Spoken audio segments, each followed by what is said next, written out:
स्वागत है आप सभी का एग्ज़ाम द्वारा चैनल में।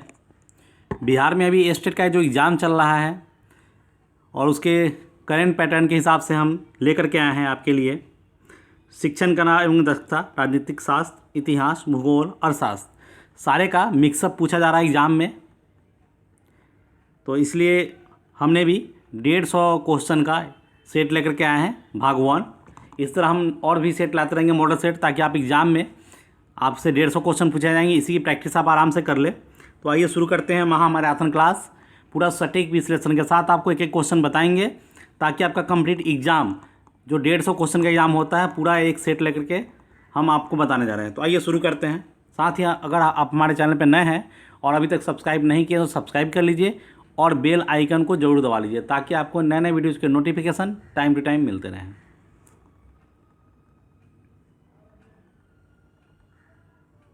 तो पहला जो एग्ज़ाम में आपका पहला खंड हो सकता है, ऐसे मिक्सअप ही देगा, लेकिन जो 5 क्षेत्रों से पूछेगा आपसे, जिसमें शिक्षण कला एवं अन्य दक्षता, इतिहास, भूगोल, राजनीति शास्त्र और शास्त्र। फॉर्म भरवाते समय 2 सब्जेक्ट अलग से पूछा गया था कि आप इतिहास या भूगोल या राजनीति शास्त्र या अर्थशास्त्र में से कोई 2 सब्जेक्ट आप चूज कर लीजिए, और एक शिक्षण कला एवं अन्य दक्षता जो कॉमन है सबके लिए। लेकिन एग्ज़ाम में मिक्स करके पूछा जा रहा था, आपको चारों पढ़ना जरूरी है, यानी कि शिक्षण दक्षता के साथ 5 सब्जेक्ट हो जाएगा टोटल। इसलिए हम 5 को मिक्स करके लेके आए हैं। चलिए शुरू करते हैं। शिक्षण कला एवं दक्षता के 50 क्वेश्चन रहेंगे एग्जाम में। तो पहला क्वेश्चन लेते हैं। डैश चरण के दौरान अन्वेषण सबसे महत्वपूर्ण है। तो आरंभिक बाल्यावस्था के दौरान अन्वेषण सबसे महत्वपूर्ण है। चलिए नेक्स्ट पढ़ते हैं। विद्यार्थियों में परीक्षा उत्तेजना को घटाने को कौन सा एक तरीका नहीं है? तो लिखित परीक्षाओं पर जोर देना।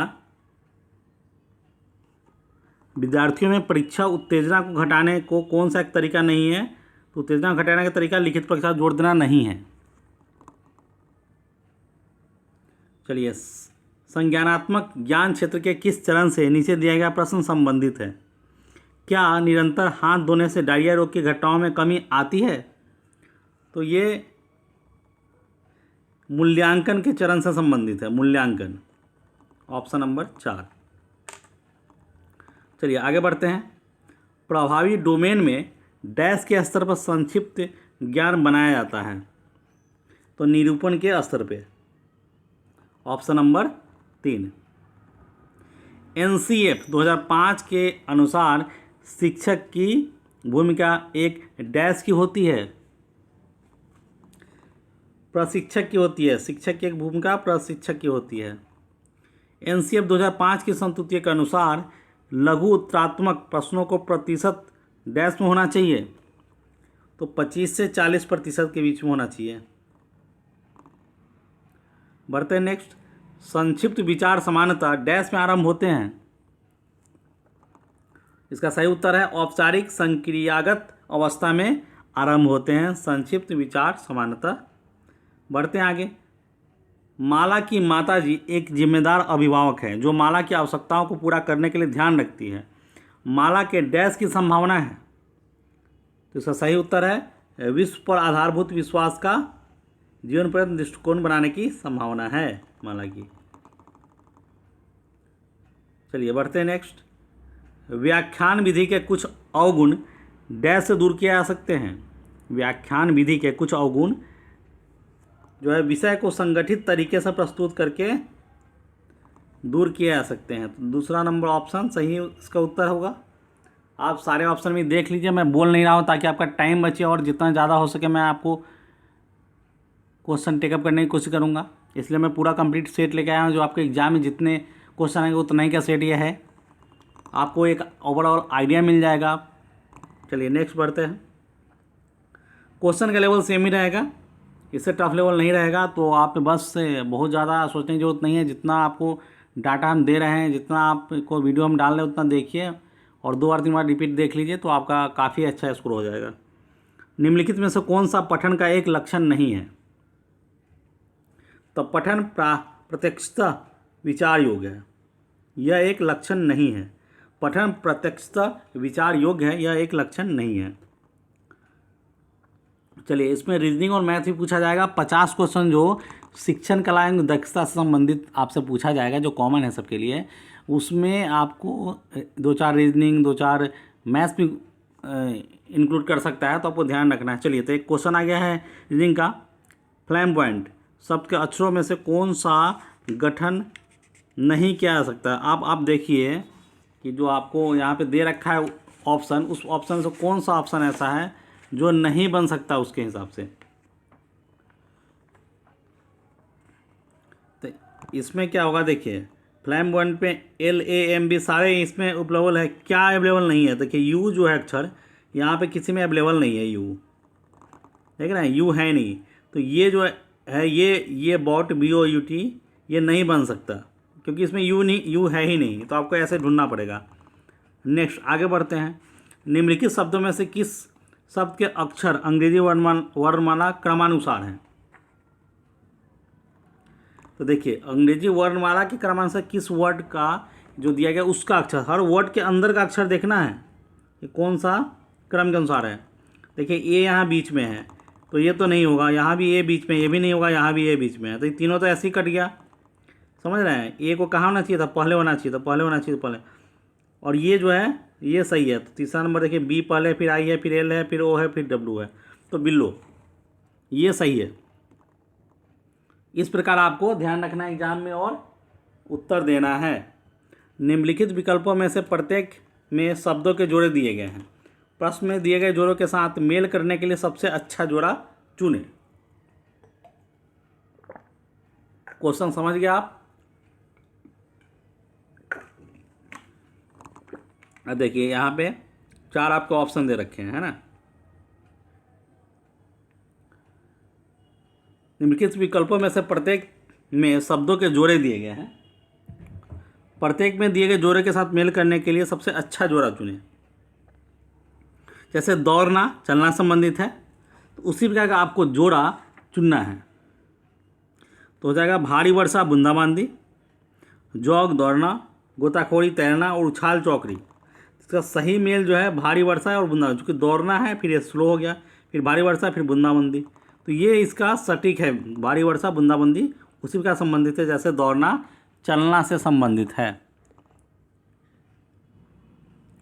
चलिए इसको जूम कर देता हूँ ताकि आपको देखने में आसानी हो। दिए गए विकल्पों में से संबंधित अक्षरों का चयन करें। देखिए ई है, उसका बाद क्या हुआ, एच है, फिर वी है, फिर एस है। तो उसी प्रकार आपको चूज करना है कि आगे क्या होगा। देखिए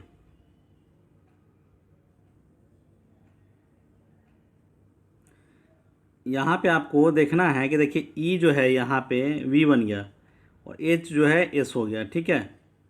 तो आपको यहाँ पे चेक करना है कि ये कैसे हो रहा है। देखिए ई का जो है आपको रीजनिंग में देखना पड़ेगा, ई का कितना वैल्यू होता है, 5 होता है, और वी कितना होता है, 22 स्थान पर होता है, ठीक है।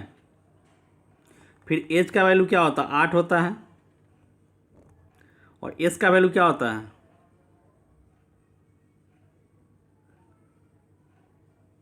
19 होता है, ठीक है। इस तरह दिया गया है। तो इसमें कोई सीरीज आपको अगर दिख रहा है तो सीरीज आपको देखना पड़ेगा। इस तरह तो सीधा सीरीज में कुछ नहीं दिख रहा है, ठीक है। तो इसका मतलब क्या होगा, कुछ और हमें ट्राई करना होगा। देखिए अब दूसरा हम देख रहे हैं, देखिए आपको इसमें ट्राई करना होगा ई और वी। देखिए ई जो इधर से 5वें स्थान पर है ABCD से, और वी जो है उधर से 5वें स्थान पर है, ठीक है। एच जो इधर से 8वें स्थान पर है, और एस जो उधर से 8वें स्थान पे है, ठीक है। इस तरह एम के अपोजिट में क्या हो जाएगा, अपोजिट यहाँ पे लिखना है। अपोजिट में एम के अपोजिट क्या होता है, एम का अपोजिट जो होता है एन होता है। चलिए दोनों में एन है, तो एम का अपोजिट एन हो गया, दोनों में एन है। अब हमें एक और देखना है, जे का अपोजिट क्या होता है, जे का अपोजिट क्यू होता है, जे का अपोजिट क्यू होता है। आपको अपोजिट याद कर लेना है अल्फ़ाबेटिकल को, तो आपको आसानी हो जाएगी। तो इसका आंसर क्या हो जाएगा, एन और क्यू। इस तरह आप सोल्व करेंगे। नेक्स्ट, उस विकल्प को ज्ञात करें जो दिए गए समूह वर्ग का सदस्य हो। उस विकल्प को ज्ञात करें जो दिए गए समूह वर्ग का सदस्य हो। चलिए, जैसे ताला, रोक, कसा हुआ, इस तरह में से चारों ऑप्शन इसी तरह से संबंधित आपको ऑप्शन चुनना है। देखिए, ताला है, रोक है, कसा हुआ है और बंद है। ताले का संबंध इसी तरह से है, तो समूह वर्ग का सदस्य कौन हो सकता है? ताला का काम क्या है? बंद करना, कसना, रोकना, ताला का, ठीक है ना। तो बस ये संबंधित है बंद से। चलिए नेक्स्ट, कक्षाओं में भौतिक वस्तुओं का समूहीकरण उनके लक्षणों के आधार पर करना डैश की एक विशेषता है। तो संकल्पना पठन की एक विशेषता है कक्षाओं में भौतिक वस्तुओं का समूहीकरण। चलिए नेक्स्ट बढ़ते हैं। अनुमानी शिक्षण विधि के लिए कौन सा सत्य नहीं है? तो शिक्षा के प्राथमिक स्तर पर उपयोगी ये सत्य नहीं है। चलिए, शिक्षण की अनुमानी विधि डैश द्वारा विकसित की गई है। तो आर्मस्ट्रांग द्वारा विकसित की गई है शिक्षण की अनुमानी विधि। व्याकरण पढ़ने की या पढ़ाने की प्रेरक विधि के बारे में कौन सा सत्य है? यह विद्यार्थी केंद्रित है ना, विद्यार्थी केंद्रित होता है। चलिए, गणित पढ़ाने में गृह कार्य देना प्रभावी है। कौन सा सबसे महत्वपूर्ण कारण है? ताकि विद्यार्थियों में स्वाध्यायन को बढ़ावा देना, बच्चे खुद से अपना पढ़ें, इसलिए उनको गृह कार्य देना गणित में अति आवश्यक है। चलिए नेक्स्ट बढ़ते हैं आगे। अब फिर से एक रीजनिंग आ गया है कि लुप्त संख्या ज्ञात करें। अब देखिए, यहाँ पे 1 है, यहाँ पे फिर 4 हो गया, फिर 27 हो गया, फिर 256 हो गया।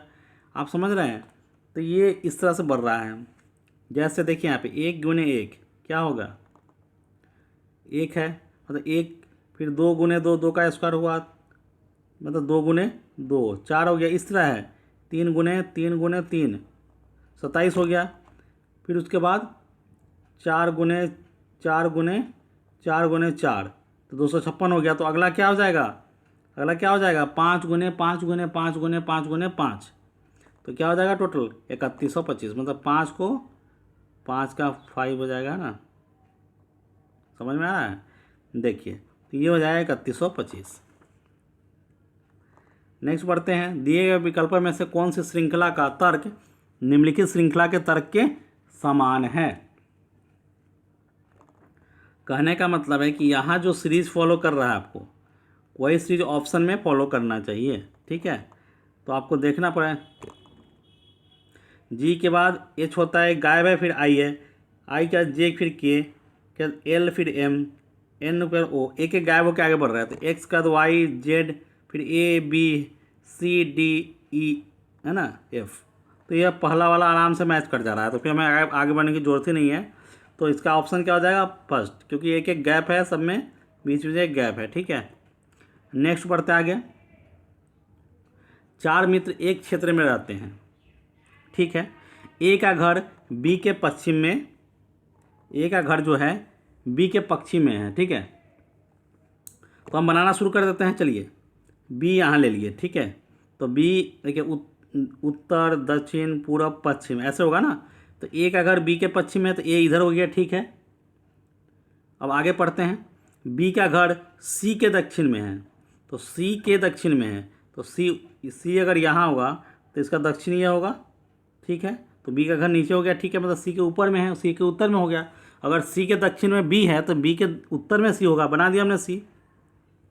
और सी का घर डी के पूरब में है, और डी के पूरब में है तो उसके पश्चिम में डी होगा, डी के पूरब में हो गया। देखिए, डी है तो यहाँ पूरब में सी हो गया, चारों हो गए, ठीक है। डी से बी का घर किस दिशा में है? तो डी से बी का घर किस दिशा में? देखिए, तो यहाँ पे उत्तर हो गया, नीचे दक्षिण हो गया। देखिए, डी में बता रहा हूँ मैं, ये उत्तर, ये दक्षिण, ये पूरब और ये पश्चिम। तो पूरब और दक्षिण, पूर्व दक्षिण, ठीक है। तो दक्षिण पूर्व, तो डी, अब आपको एक बार बता देता हूँ। देखिए, डी यहाँ पे है, ए यहाँ पे है, सी यहाँ पे है और बी यहाँ पे है। पूछा है बी किस दिशा में है, तो ये कौन सा दिशा है? तो यहाँ पे पूरब है और यहाँ पे दक्षिण है, दक्षिण, ठीक है। तो क्या आंसर आ जाएगा? दक्षिण पूर्व। चलिए नेक्स्ट बढ़ते हैं आगे। वाई 6 मीटर पश्चिम में चला, दाएं मुड़ा अगर 8 मीटर चला। अपने शुरुआती बिंदु वापस आने उसकी यात्रा करने की सबसे छोटी दूरी क्या होगी? देखिए, वाई जो है एक बिंदु ले लेते हैं यहाँ पे। चलिए, 6 मीटर पश्चिम में चला, तो अब आप यहाँ 6 मीटर चलाइए, 6 मीटर ये हो गया। चलिए अब वो दाएं मुड़ा है, तो अपना दाएं मुड़ा और 8 मीटर चला, ठीक है, यहाँ 8 मीटर मान लेते हैं, 8 मीटर ये हो गया। अपने शुरुआती बिंदु पर वापस आने के लिए उसकी यात्रा करने की सबसे छोटी दूरी क्या होगी, उसका कर्ण होगा, यही हो जाएगा ना। तो आरंभिक बिंदु ये हो गया और ये हुआ, ये आधार, ये लंब, तो ये कर्ण हो जाएगा। कर्ण क्या होता है, इसका मतलब 6 का जो स्क्वायर है और जोड़ 8 का स्क्वायर है उसका रूट अंडर करेंगे, वही आ जाएगा ना। तो 36 और प्लस 64 क्या हो जाएगा, 36 और 64 क्या हो जाएगा 100, और 100 का जो रूट करेंगे वो क्या हो जाएगा इक्वल टू 10, तो 10 मीटर। तो एक्चुअल में आंसर क्या हो जाएगा 10 मीटर। समझ में आ गया आपको। तो इस तरह बनाइएगा, एग्जाम में देखिए समझ समझ के बनाइएगा, एक भी क्वेश्चन नहीं छोड़िएगा, एक भी क्वेश्चन नहीं छूटेगा। अगर आप ईमानदारी से पूरा टाइम देकर समझ के, रीजनिंग मैथ जो भी है, हमारे चैनल पे आपको मैथ्स के भी चैप्टर वाइज वीडियो मिलेंगे, साथ है ट्रिकी वीडियो मिलेंगे मैथ्स के, रीजनिंग के वीडियोज़ अवेलेबल है, उसके अलावा जीके के ट्रिक्स, जीके के वीडियोज़ हैं, इसके अलावा स्टेट बिहार से संबंधित भूगोल, इतिहास से, नागरिक जो भी है, राजनीतिक शास्त्र, अर्थशास्त्र, तो सारे क्वेश्चन के वीडियो जो आपके अवेलेबल है हमारे चैनल पे, आप देखिए, बहुत फ़ायदा करेगा आपको, सारा क्वेश्चन आप अच्छे से टेकअप कर पाएंगे। बढ़ते हैं नेक्स्ट। देखिए ये सेट समझाने में टाइम अगर लग रहा है, आपको लग रहा है वीडियो बड़ा हो गया, तो थोड़ा ब्रेक ले लिया कीजिए बीच में, लेकिन पूरा देख लीजिए कंप्लीट, ताकि आपको एक पूरा 150 का सेट का आइडिया हो जाएगा। इससे क्या होगा ना, आपको एग्जाम में एक आइडिया मिल जाएगा कि हमें इस तरह क्वेश्चंस आएंगे, हमें इस तरह सोल्व करने हैं, इस तरह टाइम लगाना है। चूँकि मैं समझाया बता रहा हूँ इसलिए टाइम इतना लग रहा है, लेकिन अगर आप एग्ज़ाम में करेंगे तो बहुत जल्दी आपको करना होगा, तो आप जितना प्रैक्टिस करेंगे उतना आसान हो जाएगा। चलिए नेक्स्ट क्वेश्चन लेते हैं। यहाँ कथन और निष्कर्ष का क्वेश्चन है।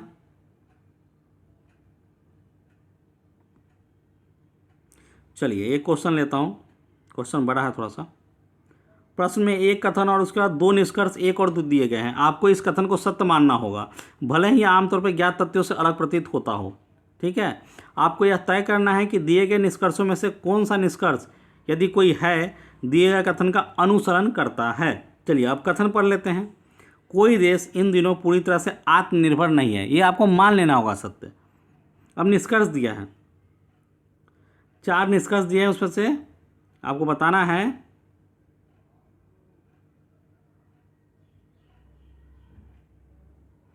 दो निष्कर्ष दिए हैं। अब आपको उसमें से बताना है उन दोनों से कौन सा सही है। पहला ये था कथन कि कोई देश इन दिनों पूरी तरह से आत्मनिर्भर नहीं है। अब आगे बढ़ते हैं, निष्कर्ष देखते हैं उसका निष्कर्ष क्या है। उन सभी बातों को विकसित करना और उत्पादन करना असंभव है जिनकी देश को आवश्यकता होती है, या फिर आमतौर पर देशवासी आलसी हो गए हैं। ठीक है, तो अब इस क्वेश्चन को आपको समझ के बनाना है। देखिए आलसी वाला जो ऑप्शन है ना, ये सटीक नहीं होता है, इस तरह के ऑप्शन को आप नहीं ले सकते। ठीक है, तो आपका ऑप्शन नंबर ये निष्कर्ष पहला, उन सही बातों को विकसित करना और उत्पादन करना असंभव है जिनकी देश को आवश्यकता होती है। इसलिए आप क्या करेंगे, केवल निष्कर्ष पहला अनुसरण करता है। निष्कर्ष जो है पहला अनुसरण करता है। नेक्स्ट क्वेश्चन लेते हैं। सामाजिक संरचनावादी दृष्टिकोण के अनुसार अध्यापन की भूमिका डैश की होती है। क्या हो जाता है, प्रशिक्षक की होती है अध्यापन की भूमिका, प्रशिक्षक की। चलिए, यदि एक बच्चे की कालानुक्रमिक आयु 60 माह है और उसके मानसिक आयु 66 माह है, तो उसका आईक्यू का लेवल क्या है। देखिए आईक्यू निकालने का एक फॉर्मूला होता है, अगर आपको पता है, नहीं तो मैं बता देता हूँ।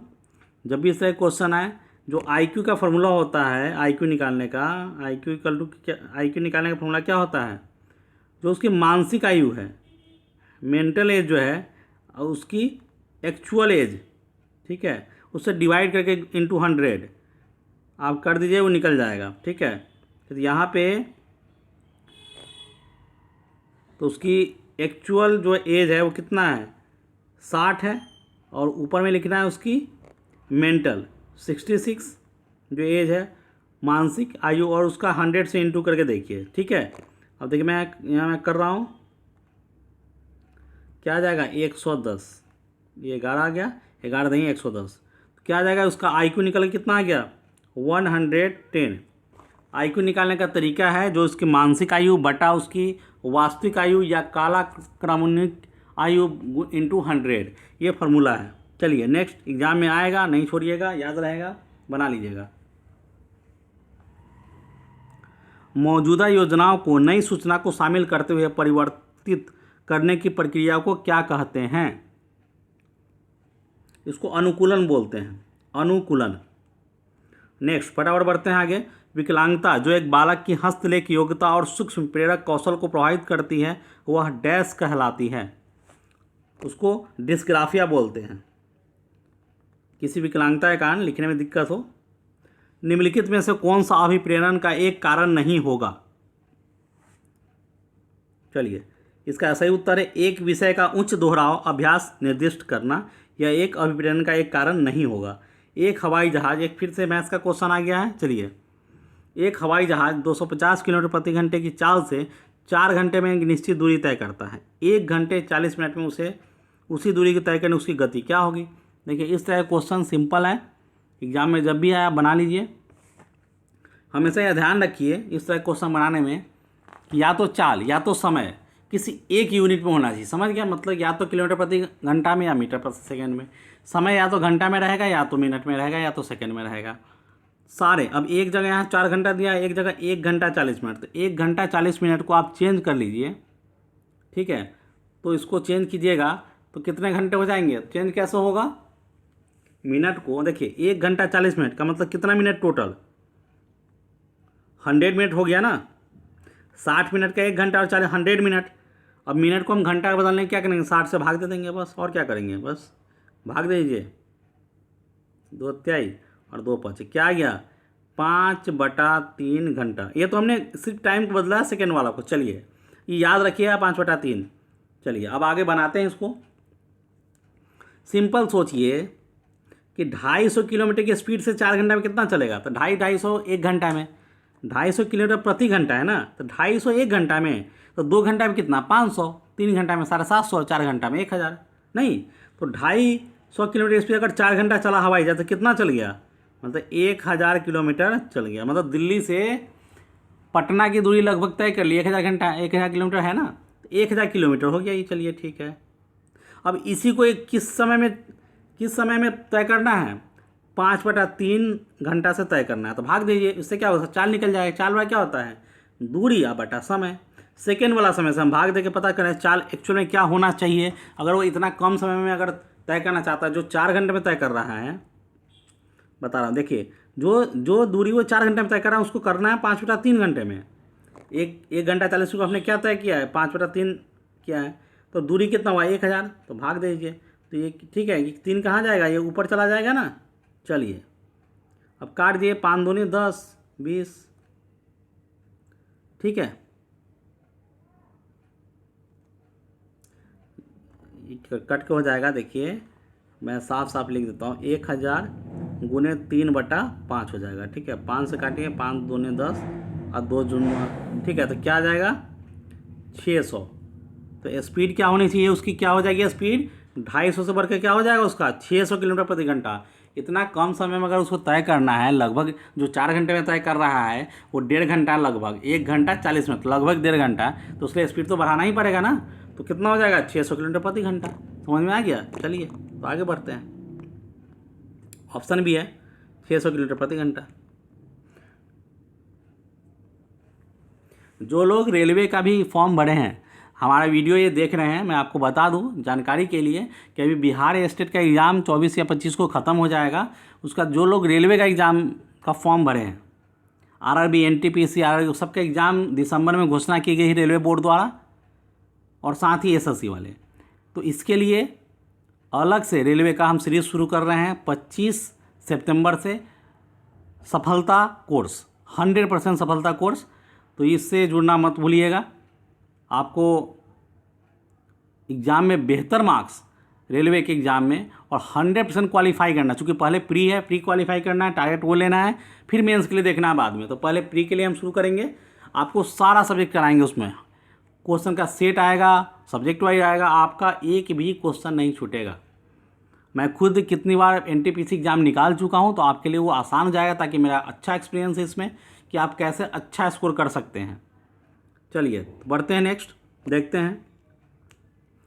13 से विभाजित होने वाली 3 अंकीय सबसे छोटी संख्या को 16 से विभाजित किया जाता है, तो शेषफल ज्ञात करें। देखिए 13 से विभाजित होने वाली 3 अंकीय की सबसे छोटी संख्या, 3 अंक का मतलब है 100 या 100 से ऊपर, यही है ना। तो 13 का पहाड़ा पढ़िए, तो 13 के पहाड़ा में 104 आता है, इससे कम तो कोई नहीं आता है ना। 3 अंक के 104 से कम नहीं होगा।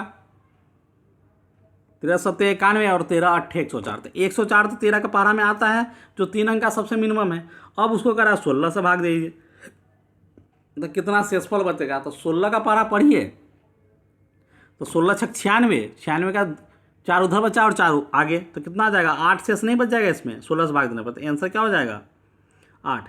क्वेश्चन क्या बोला है, 13 का पहाड़ा में देखिए या 13 से विभाज्य होने वाली 3 अंक की मिनिमम संख्या क्या होगी 104, और 104 में 16 से भाग दीजिए, तो 16 से भाग दीजिए तो 8 शेषफल बच जाएगा, तो वही 8 है आंसर।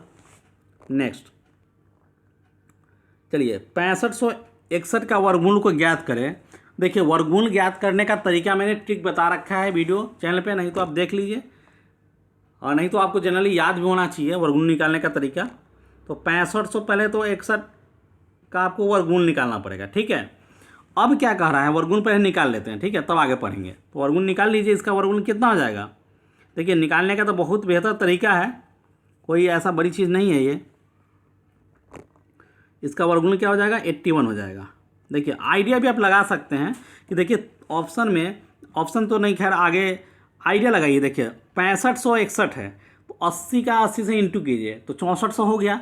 तो क्या जब 6400 हो गया 80, आइडिया लगाइए कि आप पहले 50 में 50 से इंटू कर लीजिए। सोचिए कि 50 है इसका वर्गमूल, तो 50 में 50 कीजिए तो 2500 ही आएगा। 80 में 80 से किया जाए तो 6400 आएगा, तो 6400 यहाँ 6561 है, तो उसका अगला 80 का 81 हो सकता है, क्योंकि उसके लास्ट में 1 है और यहाँ पे भी 1 है, तो 81, इसलिए ऐसे हमने निकाल लिया। अब कह रहा है हमने निकाल लिया 81। चलिए 81 ऑप्शन आंसर नहीं है, अभी आगे पढ़ेंगे। वर्गमूल निकाल लिया, इस संख्या को उसी संख्या के वर्गमूल से विभाजित किया, जो निकल के आपका आया 81 कह रहा है उस संख्या को उसी संख्या के वर्गमूल से भाग दे के बताइए कितना होगा, ये पूछ रहा है। 6561 का वर्गमूल निकालें 81, और उस संख्या को उसी संख्या के वर्गमूल से भाग दें, तो 81 का फिर वर्गमूल क्या होगा 9 आ जाएगा, 9, और 9 से भाग देंगे तो क्या आ जाएगा 9 आ जाएगा, आंसर क्या हो जाएगा 9। समझ रहे हैं, ये है क्वेश्चन। तो एग्जाम में आपको क्वेश्चन को समझना है, समझ के तब बनाना। टाइम आपके पास इनफ होगा, ऐसा नहीं कि टाइम नहीं होगा, टाइम इनफ होगा, क्योंकि मैक्सिमम तो जीके टाइप है ना, तो आपको उसमें टाइम लगना नहीं। अगर आपको पता है तो 1-2 सेकंड में आप मार के निकल जाएंगे। तो जो टाइम खर्च करना है वो आपको कहाँ करना है, रीजनिंग में, मैथ में। चलिए बढ़ते हैं आगे। कुछ क्वेश्चन मैथ्स के ऐसे होते हैं जो आपको रट लेना है, समझ लेना है, बार बार उसको एग्जाम में नहीं। जैसे ये क्वेश्चन है, किसी वृत्त के व्यास को दुगना किया जाए तो उसका क्षेत्रफल क्या होगा। इसको रट लीजिए हमेशा के लिए, एसएससी हो, रेलवे हो, हर जगह ये पूछता है। अगर वृत्त के व्यास को दुगना किया जाता है तो उसका क्षेत्रफल 4 गुना हो जाता है। ये जीके है, मैथ नहीं है, समझ लीजिए, रट जाइए इसको। किसी वृत्त का अगर व्यास को दुगना किया जाए तो उसका क्षेत्रफल 4 गुना हो जाता है। चलिए नेक्स्ट बढ़ते हैं। अगला ही मैथ है। यदि विकृत 5-7 मैथ्स मिलेंगे आपको, घबराना नहीं, एग्जाम में अच्छे से बैठ के कर लेना है, एक भी नहीं छोड़ना है। रीजनिंग भी 5-7 मिलेंगे, बन जाएगा सारा, इजी लेवल है एकदम। यदि विक्रय मूल्य 3 गुना किया जाए तो लाभ 5 गुना हो जाता है, तो लाभ ज्ञात करें। देखिए इसमें क्वेश्चन क्या है, देखिए क्वेश्चन जो है ये कह रहा है कि विक्रय मूल्य 3 गुना किया जाए, मतलब जो भी विक्रय है पहले किस सामान का, मान लेते हैं एक सामान है 10 रुपये का हमने खरीदा, मानते हैं, और उसको हम 20 रुपये में बेच रहे हैं, ठीक है, मान लेते हैं जो ही बेच रहे हैं। अब सोचिए कह रहा है कि अगर विक्रय मूल्य 20 की जगह आप 3 गुना कर दीजिए, मतलब हमने 60 कर दिया। चलिए मैं यहाँ लेता हूँ, 10 रुपया सामान है, हमने उसको कितना बेच रहे हैं 20 रुपया, लेकिन आप कह रहा है 20 नहीं, आप उसको 3 गुना कर दीजिए इंटू 3। विक्रय मूल्य, ये विक्रय मूल्य है, ये क्रय मूल्य है पहले वाला 10, और ये विक्रय मूल्य है, ठीक है, 3 गुना 60 हो गया। चलिए तो लाभ ज्ञात करें, तो लाभ 5 गुना हो जाता है। 5 गुना होगा कि नहीं, देखिए 10 रुपया में खरीदे हैं और यहाँ पे 50 रुपया हमारा लाभ है, तो लाभ क्या है 60 में बेच रहे हैं, तो 10 रुपया तो मेरा मूलधन हो गया, जो पूंजी हमने लगाया 50 रुपया लाभ हुआ, वो क्या हुआ क्रय मूल्य का 5 गुना नहीं हो गया। तो पूछा है तो लाभ ज्ञात करें, तो लाभ जो है ज्ञात करें। अब इसमें कराए कि तो आपकी पहली स्थिति में लाभ जो जो आपने प्राप्त किया है लाभ उसको ज्ञात कीजिए, ना कि अभी ज्ञात कीजिए। मतलब फिर से मैं समझा रहा हूँ। देखिए, कोई सामान आप कह रहा है कि जितना भी खरीदे हैं, ठीक है, और जितना भी आप बेच रहे हैं, ठीक है, जो भी वाई में आप बेच रहे हैं, अगर उसको 3 गुना करते हैं उस हिस्से को, तो वो जो लाभ आपका है, लाभ का क्या मतलब, जो लाभ आपका है, पहले का लाभ क्या होगा, अगर वाई में बेच रहे हैं और एक्स में है खरीदे हैं। देखिए समझा दे रहा हूँ एक बार, आप सामान को एक्स में खरीदे और वाई में बेच रहे हैं, तो लाभ क्या हो गया, लाभ हो गया वाई माइनस एक्स। फिर कह रहा है कि अगर आप एक्स में ही खरीद रहे हैं और 3 वाई में बेच रहे हैं, तो आपका लाभ क्या हो जाएगा, 3y माइनस एक्स। अब कह रहा है ये दोनों में क्या अंतर है, कह रहा है कि ये लाभ इस लाभ का कितना है, 5 गुना है। पहले वाला जो लाभ है उस लाभ का 5 गुना है। तो एक्चुअल लाभ प्रतिशत बताइए पहले की स्थिति में जो आप एक्चुअल में कर रहे हैं। चलिए अब आपको अंकों से समझाता हूँ। 10 रुपये अगर मैं सामान खरीदा और हमने 20 में बेचा, तो लाभ क्या होगा हमारा, 10 रुपया, ठीक है। फिर कह रहा है आपका 10 का ही सामान है लेकिन आप 60 में बेचिए, तो आपका लाभ क्या हो जाएगा, 50 रुपया, ठीक है। समझ में आ रहा है अब समझ में आ रहा है। सिर्फ कह रहा है कि आप विक्रय मूल्य को 3 गुना कर दीजिए, हमने कर दिया 3 गुना, तो कह रहा है कि आपका जो लाभ है वो क्या हो जाएगा, 5 गुना होना चाहिए। तो ऐसा कंडीशन जो शर्त वो कर रहा है, शर्त को हम फॉलो कर रहे हैं, तो हमारा ये मैच कर रहा है ना। तो पूछ रहा है कि एक्चुअल में आपका लाभ पहले कितना हो रहा था, लाभ प्रतिशत ज्ञात करें। देखिए 10 रुपया में 10 रुपया लाभ, इसका मतलब क्या है, 100% लाभ हुआ। या लाभ प्रतिशत क्या होता है, लाभ गुने 100 अब बटा क्रय मूल्य क्या था, 10 रुपया, क्योंकि लाभ भी 10 है, 10 पर 10 का चीज़ 20 में बेचा है तो लाभ कितना हुआ, 10 रुपया। तो इसको निकाल दीजिए, क्या आ गया आंसर, 100%। तो आंसर क्या हो गया, 100%। देखिए मैथ का जब हम चैप्टर करेंगे तो और अच्छा से आपको परसेंटेज सारे चैप्टर हम बताएंगे। ये चूँकि मैं सीटेट का क्वेश्चन बता रहा हूँ आपको, एस्टेट का क्वेश्चन बता रहा हूँ, तो इसलिए मैं बहुत ज़्यादा डीप में नहीं जा रहा हूँ। लेकिन मैथ्स के जब चैप्टर करेंगे तो एक एक चीज़ अच्छा समझाएंगे, आपको बहुत अच्छा समझ में आएगा। चलिए तो बढ़ते हैं नेक्स्ट। चूँकि क्वेश्चन आ गया तो इसका थोड़ा तो बताना बनता है ताकि आप समझ पाए। नेक्स्ट, पिंटनर पटसन पैमाना है एक, क्या है, पिंटनर पटसन पैमाना एक डैश है। चलिए तो ये है निष्पादन परीक्षण का एक पैमाना है। चलिए नेक्स्ट देखते हैं, साइकोमेट्रिक परीक्षण में जी कारक का अस्तित्व डैश द्वारा प्रस्तावित किया गया है। यह है स्पीयरमैन द्वारा प्रस्तावित किया गया है। बढ़ते हैं आगे, एक विद्यार्थी के अवांछनीय व्यवहार को परिवर्तित करने का सबसे प्रभावी तरीका क्या है, वो है कारण पता करना और उपाय उपलब्ध कराने का प्रयास करना, ठीक है। चलिए, हावर्ड गार्डनर के बहुबुद्धिमत्ता सिद्धांत के अनुसार विद्यालयों में बुद्धिमत्ता के किस रूप का सम्मान नहीं किया जाता, और इसका सही उत्तर है उपयुक्त में से कोई भी नहीं। स्थानिक भाषा संबंधी तार्किक इन सब का सम्मान किया जाता है, इसलिए ऑप्शन इनमें से कोई नहीं हो जाएगा।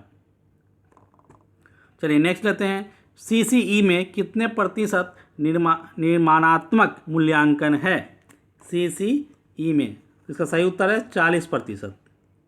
इसका सही उत्तर हो जाएगा 40%। आइए बढ़ते हैं आगे।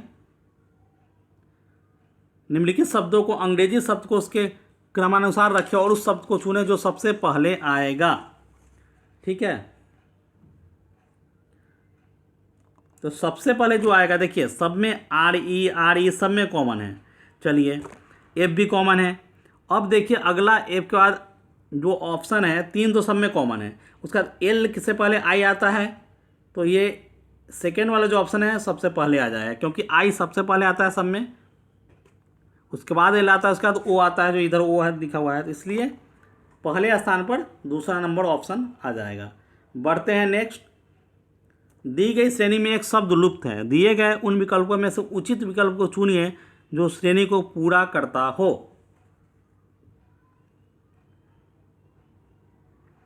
चलिए अब आप एक चीज़ ध्यान दीजिए, ये क्या है सीरीज, देखिए टेरियन, आईएन जो लास्ट वाला है उससे ही शुरू किया है, फिर भी से यहाँ पे शुरू किया है वेंचर, है ना। तो आर ई जो लास्ट वाला है 2 अक्षर उससे शुरू किया है, तो फिर क्या जीई से शुरू होगा। आप जी देखिए किस में है, जेंडर। समझ में आ गया क्या क्वेश्चन है कि जो अंतिम दो अक्षर है उससे अगला शुरू करना है, फिर अंतिम जो अल्फ़ाबेट है उससे अगला शुरू करना है, फिर अंतिम इससे है जो शुरू करना है, फिर अगला। तो जी है तो यह क्या आ जाएगा, जेंडर हो जाएगा। ठीक है, बस। नेक्स्ट, यदि किसी महीने का चौथा दिन रविवार है तो निम्नलिखित में से कौन सा दिन उसी महीने के 30वें दिन के पहले का छठा दिन होगा। क्वेश्चन समझ में आ गया। यदि किसी महीने का चौथा दिन रविवार है तो निम्नलिखित में से कौन सा दिन उसी महीने के 30वें दिन के पहले का छठा दिन होगा। चलिए, ऐसे क्वेश्चन को बनाने का सिंपल तरीका है। ऐसे तो मैं आपको कैलेंडर चैप्टर जो बताऊंगा तो आप उसे बेहतर सीख पाएंगे। तो सबसे पहले क्या करेंगे ऐसे क्वेश्चन में कि 30वें दिन कह रहा है, 30वें दिन के पहले का छठा दिन, तो उसमें से 6 हम घटा लेते हैं, कितना 24 दिन का हिसाब लेते हैं। चलिए 24 दिन ये हो गया। ठीक है, अब 24 दिन का हिसाब में अब देखिए कह रहा है कि फोर्थ जो है, चौथा क्या है, रविवार था, तो अगला रविवार क्या हो जाएगा इसी तरह, फिर 11 को हो जाएगा, फिर 11 तारीख को, फिर 18 तारीख को, और फिर 25 तारीख को। ठीक है, अब इसमें पूछ रहा है कौन सा दिन उसी महीने के 30वें दिन के पहले का छठा दिन होगा। तो पहले का छठा दिन होगा, देखिए 25 तारीख है, उससे पहले एक दिन पहले क्या होगा, 25 तारीख क्या है, रविवार है ना। हमने बताया कि देखिए 30 में से हमने 6 घटा दिया तो 24 दिन हो गया। 24 दिन का हमें हिसाब लेना है, तो 24 दिन में देखिए फोर्थ जो है क्या है, रविवार है, तो अगला रविवार क्या होगा, 11 को हो जाएगा, फिर 18 को हो जाएगा, फिर 25 को हो जाएगा। ठीक है, तो 25 को रविवार है, तो 24 तारीख को जो 24 तारीख है वो क्या हो जाएगा, वो शनिवार हो जाएगा। तो ये सही उत्तर है शनिवार, क्योंकि 24 तारीख का ही हम महीना इसमें लिए हैं, 6 माइनस कर दिए हैं। चलिए नेक्स्ट चलते हैं। किसी कूट भाषा में 817 का अर्थ है कॉटन मेक्स थ्रेड, 827 का अर्थ है थ्रेड मेक्स क्लॉथ, और 213 का अर्थ है सॉफ्ट कॉटन क्लॉथ। तो सॉफ्ट के लिए कौन सा वर्ड प्रयोग में किया गया। देखिए ऐसे क्वेश्चन को मिलान करने के लिए देखिए किसमें क्या कॉमन है। अब देखिए इसको बनाने के लिए आप देखिए सॉफ्ट यहाँ पे है, ये पूछा है हमें, इसका मतलब हमें देखिए कहीं इसमें क्लॉथ और ये क्लॉथ और तो कुछ मैच नहीं कर रहा है तीन इस दोनों में। समझ आ रहा है, देखिए मैं कह रहा हूँ जब हमें छांटना है तो क्लॉथ यहाँ मैच कर रहा है, क्लॉथ इसमें। ठीक है, तो 827 और 213 में कुछ तो मैच कर रहा होगा, तो 2 मैच कर रहा है यहाँ पे। देखिए 2 इसमें मैच कर रहा है, यहाँ पे 2, इसका मतलब 2 जो है आंसर क्या है, क्लॉथ का है। हमें इससे पता लगा कैसे, क्लॉथ इस लाइन में है, यहाँ 213 है, फिर क्लॉथ इस लाइन में यहाँ 827 है, तो इसका मतलब 2 तो हो गया क्लॉथ के लिए। चलो 2 हमने निकाल दिया, तो अब मेरा आंसर 1 और 3 में से कोई एक होगा। ठीक है, अब एक और चीज़ देखिए, यहाँ कॉटन मैच कर रहा है और यहाँ भी कॉटन मैच कर रहा है, तो यहाँ कॉटन 1 और 3 है, यहाँ पे 1 मैच कर रहा है, एक यहाँ पे कॉमन है, यहाँ भी 1 3 में 1, तो कॉटन का 1 हो गया, तो बच क्या गया, सॉफ्ट। सॉफ्ट का क्या आ जाएगा आंसर 3। तो सही उत्तर क्या हो जाएगा, सही उत्तर हो जाएगा 3 हो जाएगा। समझ में आ गया। हम ऐसे मैच कराएंगे, देखेंगे क्या कॉमन है। एक बार मैं फिर से बताता हूँ, क्लॉथ यहाँ कॉमन है, तो और यहाँ भी कॉमन है, तो यहाँ 2 और 2 कॉमन है, तो क्लॉथ का 2 हो गया। फिर देखिए कॉटन यहाँ कॉमन है, इस लाइन में कॉमन है, यहाँ पे 1 3 बचा हुआ है क्योंकि 2 तो क्लॉथ का हो गया, और यहाँ भी 817 में 1 कॉमन है, यहाँ 1 कॉमन है, तो इसका कॉटन का मतलब 1 हो गया, क्लॉथ 2 हो गया, तो जो बच गया 3 वो सॉफ्ट का हो गया। चलिए नेक्स्ट, इसमें दिया गया है, आपको चेंज करना पड़ेगा। कूट भाषा में प्लस को जो साइन है उसको प्लस को इनटू प्रस्तुत करता है, माइनस को प्लस, तो इस तरह आपको सोल्व करना है। तो आइए इसको सोल्व करते हैं।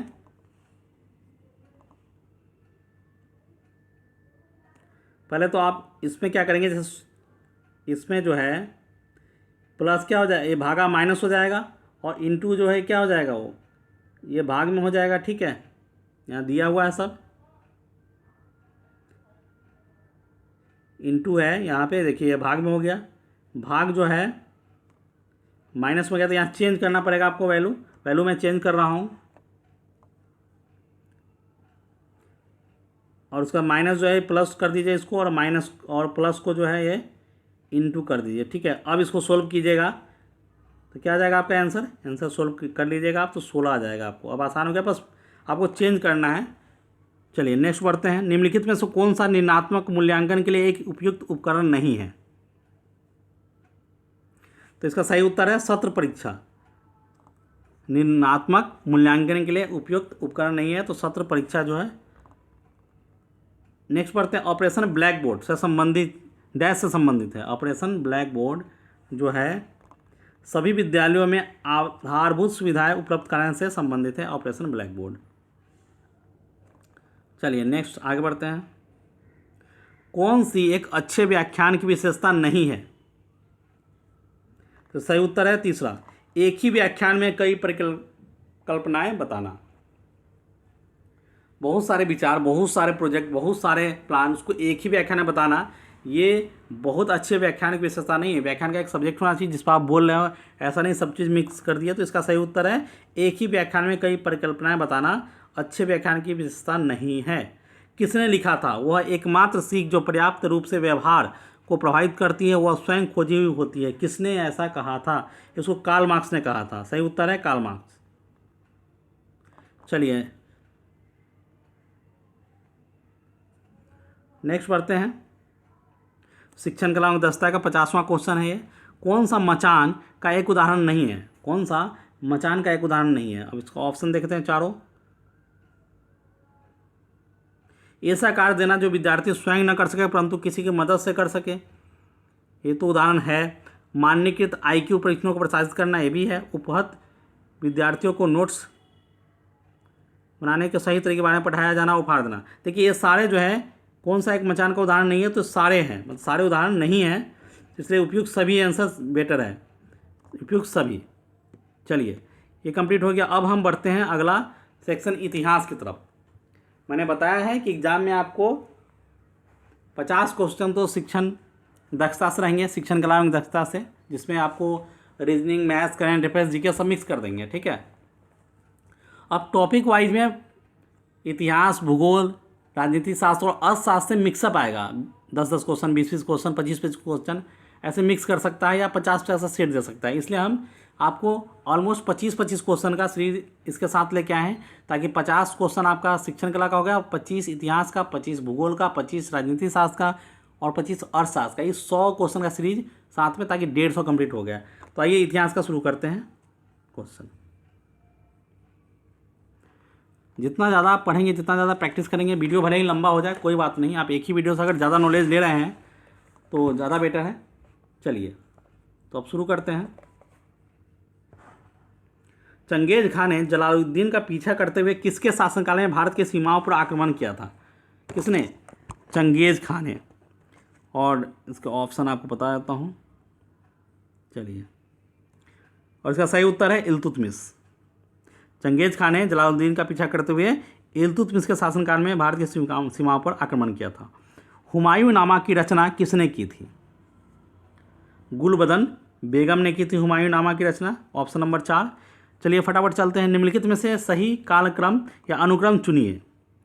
सही अनुक्रम चुनने के लिए कहा जा रहा है, देखिए, निजामुद्दीन औलिया पहले, फिर कबीर, फिर मीराबाई, फिर तुलसीदास। ये सही कालक्रम है, ऑप्शन नंबर ए। चलिए नेक्स्ट आप याद कर लीजिए, निजामुद्दीन औलिया, फिर कबीर, फिर मीराबाई, फिर तुलसीदास। बढ़ते हैं नेक्स्ट। बहादुर शाह था अंतिम मुगल शासक था बहादुर शाह। चलिए, भारत में लोधी वंश का आखिरी शासक कौन था? तो लोधी वंश का आखिरी शासक इब्राहिम लोधी था। बढ़ते हैं आगे। भारत को जब आज़ादी मिली तब इस देश के गवर्नर जनरल कौन थे? लॉर्ड माउंटबेटन थे। 1857 का विद्रोह निम्नलिखित स्थानों पर हुआ, उनका सही क्रम बताइए। देखिए सही क्रम ये है, पहले बैरकपुर में हुआ था, उसका फिर मेरठ में हुआ, फिर दिल्ली में हुआ और फिर झांसी में हुआ। ऑप्शन नंबर 4, पहले बैरकपुर, फिर मेरठ, फिर दिल्ली, फिर झांसी। इसको याद कर लीजिए। किसी समय महात्मा गांधी के सहयोगी रह चुके उन पर उनसे अलग होकर एक आमूल परिवर्तनवादी आंदोलन जिसका नाम आत्मसम्मान आंदोलन था, चलाने वाले कौन थे? महात्मा गांधी के पहले साथ थे, फिर अलग होकर, है ना, वो कौन थे? वो रामास्वामी नायकर थे, EV रामास्वामी नायकर। बढ़ते आगे। संयुक्त राष्ट्र महासभा का अध्यक्ष चुने जाने वाला या वाली एकमात्र भारतीय कौन थी या थे, है ना? वो थी विजयालक्ष्मी पंडित। चलिए, निम्नलिखित में से ब्रिटिश का वह गवर्नर जनरल कौन है जिसने भारत में डाक टिकट शुरू किए थे? तो लॉर्ड डलहौजी था जिसने डाक टिकट शुरू किया था। निम्नलिखित में से 18वीं शताब्दी का वह महान दार्शनिक कौन है जिसका कि यह प्रसिद्ध कथन है, man is born free but is everywhere in chains. मनुष्य स्वतंत्र तो पैदा होता है लेकिन सर्वत्र जंजीरों में जकड़ा रहता है। और ये कथन किसका है? ये जीन जैक्स रूसो का है। चलिए नेक्स्ट, यामिनी राय ने कला के किस क्षेत्र में नाम कमाया है? तो चित्रकला के फील्ड में नाम कमाया है यामिनी राय ने। भारत में खोजा गया सबसे पहला पुराना शहर कौन था? भारत में खोजा गया तो ये था हड़प्पा, सबसे पहला पुराना शहर भारत में। अजंता की चित्रकारी निम्नलिखित में से किससे प्रेरित है? तो ये दयालु बुद्ध से प्रेरित है अजंता की चित्रकारी। नेक्स्ट, निम्नलिखित में से कौन मौर्य वंश का अंग नहीं था? मौर्य वंश का अंग नहीं था ये अजातशत्रु। चलिए नेक्स्ट बढ़ते हैं। आप पास्ट सीरीज में कर रहा हूँ ताकि आपको ज़्यादा से ज़्यादा क्वेश्चन आप कर पाए। अगर आपको लगता है कि वीडियो ज़्यादा फास्ट हो रहा था फिर आप थोड़ा सा सेटिंग में जाकर उसको स्लो कर लीजिए। निम्नलिखित में से किसे रूसी क्रांति का जनक माना जाता है? तो लेनिन को रूसी क्रांति का जनक माना जाता है। बढ़ते हैं आगे।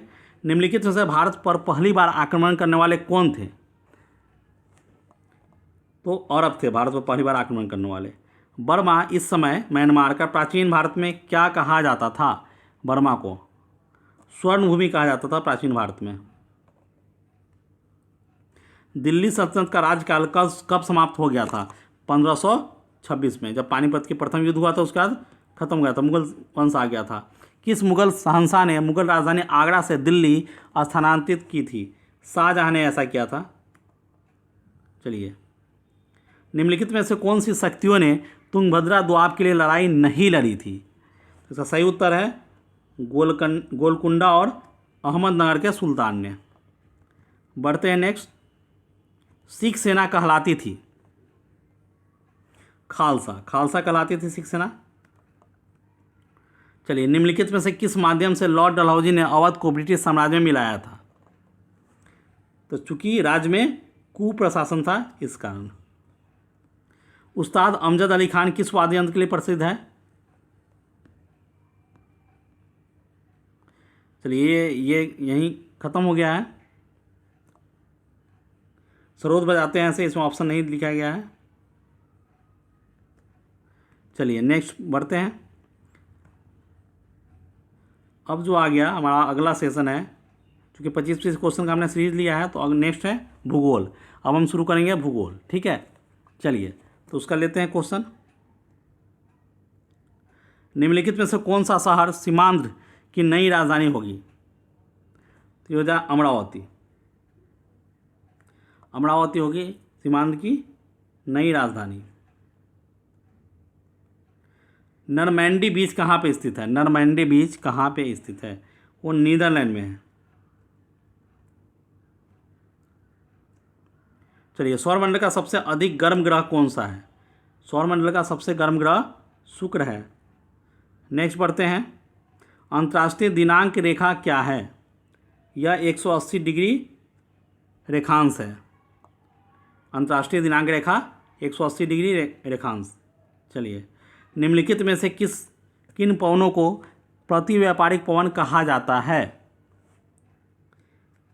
पश्चिमी पवन को प्रति व्यापारिक पवन कहा जाता है। निम्नलिखित में से कौन सा आग्नेय सेल है? आग्नेय सेल कौन सा है? तो यह ग्रेनाइट। विषुवतीय प्रदेशों में गर्म और आर्द्र जलवायु होती है। याद कर लीजिए, विषुवतीय प्रदेशों में गर्म और आर्द्र जलवायु होती है। भौम जलस्तर का पुनर्भरण निर्भर करता है उस क्षेत्र के उच्चावच पर। उस क्षेत्र के उच्चावच पे निर्भर करता है। चलिए, पहाड़ों पर उगाई जाने वाली मुख्य फसल कौन सी है? तो ये शकरकंदी होती है पहाड़ों पर मुख्य रूप से। पारिस्थितिक तंत्र में ऊर्जा का स्रोत है सूर्य। सूर्य है पारिस्थितिक तंत्र में ऊर्जा का स्रोत। ऊर्जा संकट किसका परिणाम है? ये ऊर्जा के अनवीकरणीय स्रोतों के अधिक प्रयोग का परिणाम है, ऊर्जा संकट। भारत की सबसे बड़ी सुरंग जवाहर सुरंग कौन से राज्य में स्थित है? तो आप जानते हैं इसको, ये जम्मू कश्मीर में स्थित है जवाहर सुरंग। तिब्बत में सांगपो कहलाने वाली नदी कौन सी है? तो यह है ब्रह्मपुत्रा, जिसको तिब्बत में सांगपो कहा जाता है। निम्नलिखित में से किन महीनों के दौरान बंगाल की खाड़ी में बार बार उष्णकटिबंधीय चक्रवात आते हैं? तो अक्टूबर नवंबर के दौरान। चलिए, भारत में उगाई जाने वाली अधिकतर कॉफ़ी की किस्म कौन सी है? तो है अरेबिका। अरेबिका कॉफ़ी की किस्म है भारत में। चलिए नेक्स्ट पढ़ते हैं। गुजरात भारत में नमक का सबसे बड़ा उत्पादक है क्योंकि उसके पास विस्तृत शुष्क सूखे हुए तट क्षेत्र है ना, इसलिए। चलिए नेक्स्ट। 2001 की जनगणना के अनुसार भारत की जनसंख्या विश्व की जनसंख्या का कितने प्रतिशत है? तो 16% है। भारत की जनसंख्या विश्व का 16% है। भारत का कौन सा राज्य सौर ऊर्जा उत्पादन में अग्रणी है? तो राजस्थान जो है सौर ऊर्जा में सबसे आगे है। चलिए, नदियों और उन शहरों का मेल कीजिए जिनसे होकर वे बह रही है। ठीक है, चलिए ऑप्शन आपको क्लियर दिख रहा है। चलिए, रॉटरडम जो है वो राइन नदी, ठीक है, राइन नदी यहाँ बहती है शहर में। चलिए, पेरिस जो है वो सीन नदी, आप जानते हैं पेरिस सीन नदी हो गया। उसके बाद बुडापेस्ट जो है वो डेन्यूब नदी, और वाशिंगटन पोटोमैक। ये आप याद कर लीजिए इसी तरह से, रॉटरडम राइन नदी, पेरिस सीन नदी, बुडापेस्ट डेन्यूब नदी और वाशिंगटन पोटोमैक।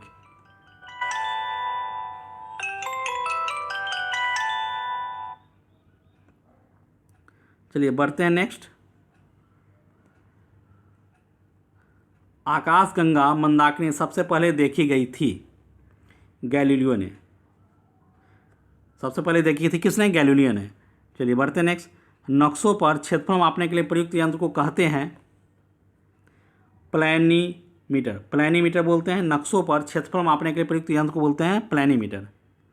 बढ़ते हैं नेक्स्ट। पृथ्वी पर आने वाले सौर विकिरण को कहते हैं सूर्यतापन।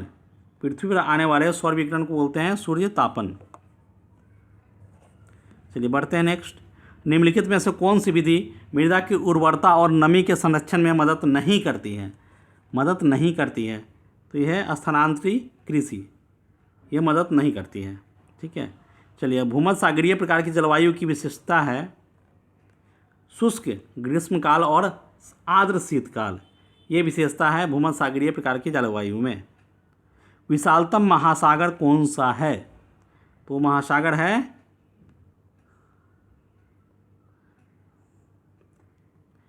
आप इसका आंसर हमें कमेंट बॉक्स में करके बताएंगे। 2 ऑप्शन और इसमें है, अटलांटिक महासागर, हिंद महासागर, प्रशांत महासागर, है ना। और तो आप इसमें हमें बताएंगे कि कौन सा महासागर जो है विशालतम महासागर है। ये हमें कमेंट बॉक्स में कमेंट करके बताएंगे। चलिए बढ़ते हैं नेक्स्ट। अब हम लेते हैं राजनीति शास्त्र का क्वेश्चन। ठीक है, इसके 25 क्वेश्चन इसके भी लेते हैं।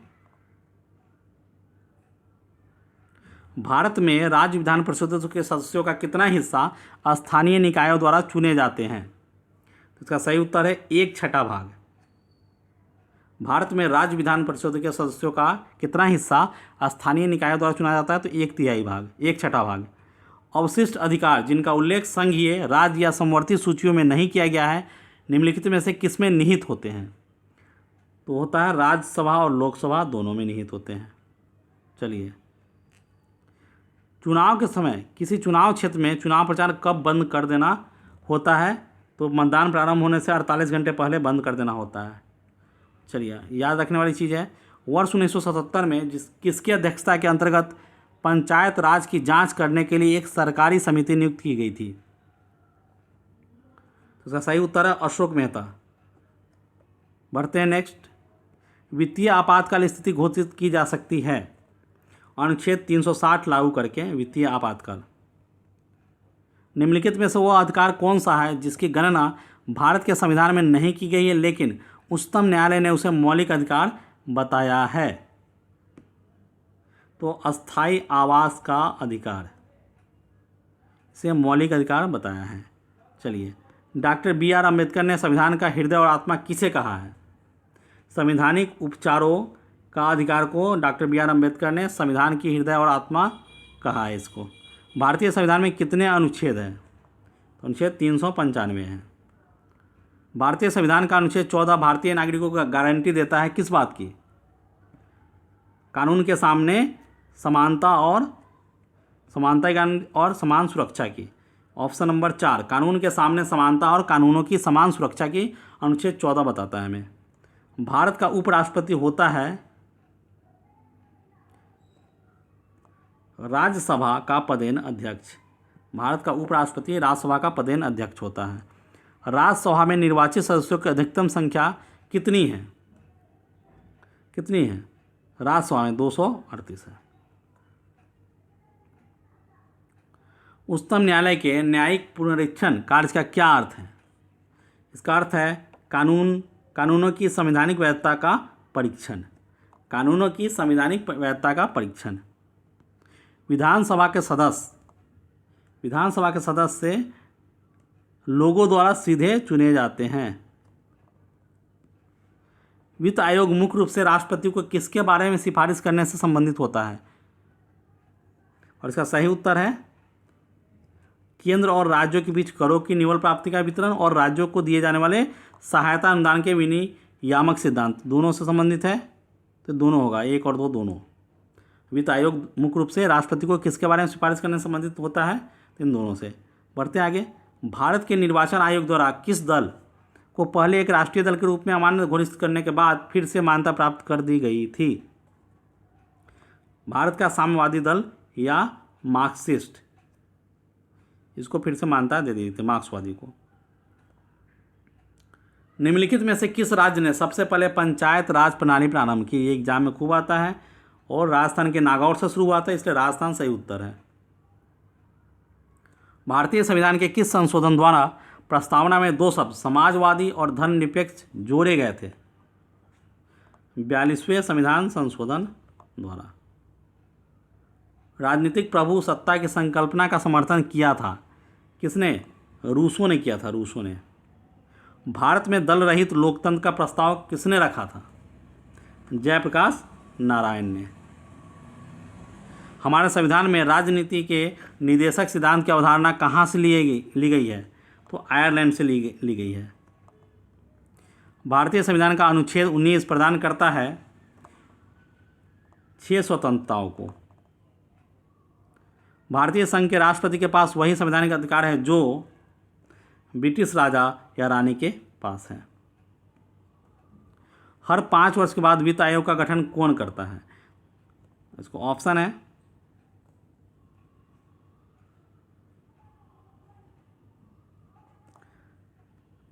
क्वेश्चन मैं एक बार फिर से पढ़ देता हूँ। हर 5 वर्ष के बाद वित्त आयोग का गठन कौन करता है? तो वित्त आयोग का गठन जो है राष्ट्रपति करते हैं हर 5 साल बाद। चलिए, उच्चतम न्यायालय द्वारा परमादेश किसे जारी किया जा सकता है? किसी अधिकारी को सरकारी कर्तव्य निभाने के लिए परमादेश जारी किया जा सकता है। निम्नलिखित में से किसकी सिफारिश पर राज्य विधानसभा में धन विधेयक आरंभ किया जाता है? तो राज्यपाल की सिफारिश पे। चलिए, तो ये कंप्लीट हो गया हमारा सेशन यहीं पे। अब हम लेते हैं अर्थशास्त्र का। हमने कोशिश किया है 5 सेक्शन आपको एक ही वीडियो में ले आए ताकि आपको एक ही जगह आपको सब कुछ मिल जाए। चलिए, तो शुरू करते हैं। भारत में राष्ट्रीय आय का आकलन पहली बार किसने किया था? तो दादा भाई नौरोजी ने किया था। संतुलन कीमत का अर्थ है मांग और पूर्ति द्वारा निर्धारित कीमत। आय और उपभोग में किस प्रकार का संबंध है? प्रत्यक्ष संबंध है आय और उपभोग में। भारत सरकार ने हाल ही में शुरू की गई प्रधानमंत्री कृषि सिंचाई योजना के साथ किसे एकीकृत करने का निर्णय किया? महात्मा गांधी राष्ट्रीय ग्रामीण रोजगार गारंटी अधिनियम को एकीकृत करने का निर्णय लिया गया। बढ़ते हैं आगे। भारत सरकार के बजट के आंकड़ों में कुल व्यय और कुल प्राप्तियों के बीच अंतर को क्या कहते हैं? उसे बजटीय घाटा बोलते हैं उसको। बजटीय घाटा उसको बोलते हैं। भारत सरकार ने सभी वाणिज्यिक बैंकों के लिए बाध्यकारी कर दिया है कि वे सरकारी प्रतिभूतियां खरीदने के लिए अपनी नकदी का कुछ अंश खर्च करें। इसको निम्नलिखित में से क्या कहा जाता है? इसे सांविधिक नकदी अनुपात बोलते हैं इसको। बहुराष्ट्रीय निगम को यह भी कहा जाता है, उसको अंतर्राष्ट्रीय निगम भी बोलते हैं। बहुराष्ट्रीय निगम को अंतर्राष्ट्रीय निगम। महाल नोबिस मॉडल का संबंध किस पंचवर्षीय योजना के साथ जोड़ा गया? तो दूसरी पंचवर्षीय योजना के साथ जोड़ा गया। जब सीमांत उपयोगिता शून्य हो तब कुल उपयोगिता अधिकतम होती है। वेतन निधि सिद्धांत इनके द्वारा प्रतिपादित किया गया। किसके द्वारा किया गया? तो J.R. हिक्स के द्वारा।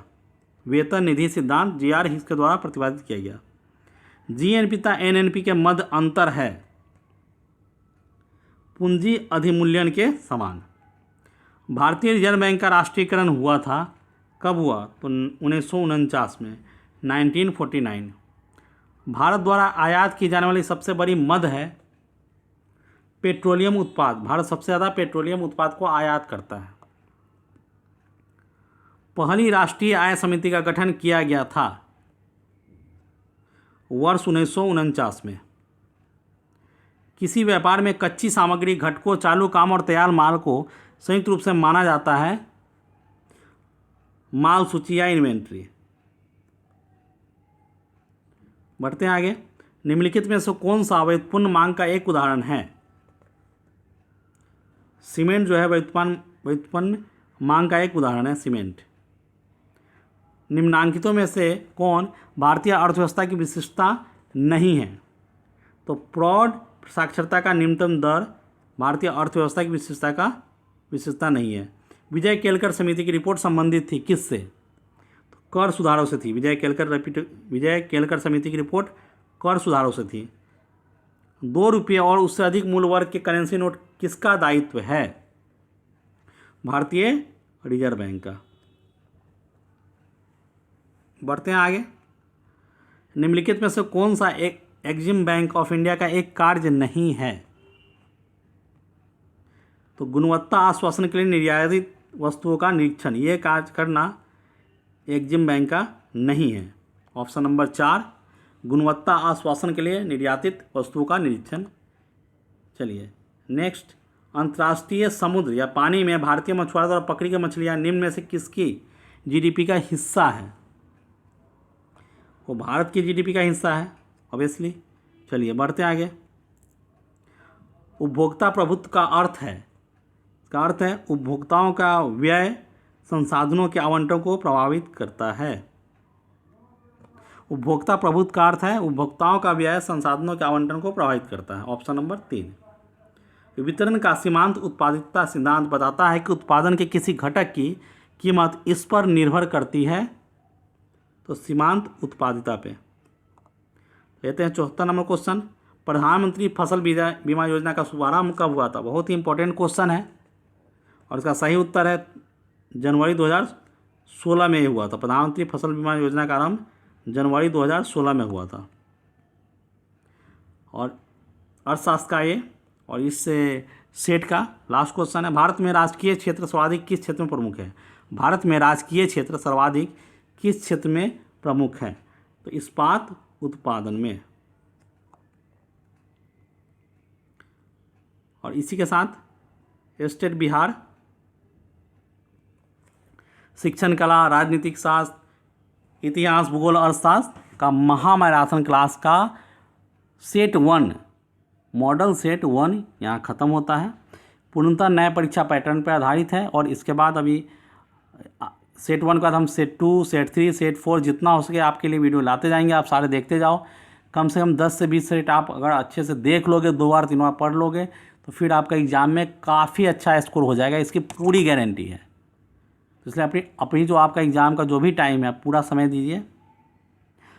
अभी तक आपने जो कुछ भी पढ़ा है आप उसको फिर से रिपीट कीजिए हमारे वीडियो में, हमारे चैनल पे आकर के।